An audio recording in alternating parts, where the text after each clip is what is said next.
Class 10 की exercise 10.2 का question number 6 है हमारे पास। क्वेश्चन में हमसे बोला गया है the length of a tangent from a point A at distance 5 centimetre from the centre of the circle is 4 centimetre. Find the radius of the circle. Question में हमसे बोला गया है कि हमें इस सर्किल की रेडियस फाइंड करनी है, जबकि हमें गिवन है कि एक बाहर का एक पॉइंट है ए। इस पॉइंट ए से इस सर्किल पर टेंजेंट खींची गई है, ठीक है, जिसकी जो लेंथ है वो कितनी है, वो 4 सेंटीमीटर है। कितनी है?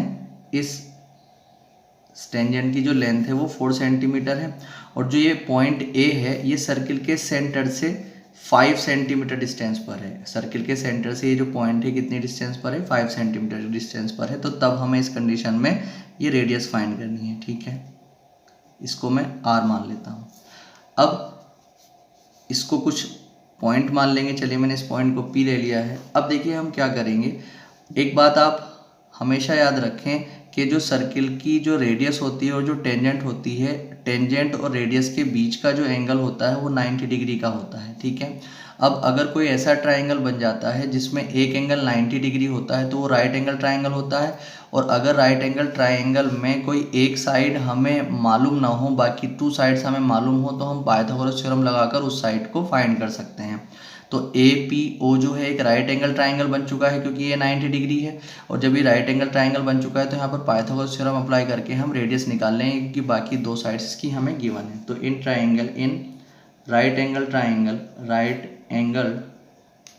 ट्राइंगल AOP, जब AOP में हम बात करेंगे तो हमें पाइथागोरस थ्योरम जब लगाते हैं तो कैसे लगाते हैं? 90 डिग्री के जो सामने वाली लाइन होती है उसका स्क्वायर इज इक्वल टू बाकी जो 2 साइड्स होती हैं उन दोनों के सम के, यानी कि AP के स्क्वायर के और प्लस OP के स्क्वायर के, ठीक है।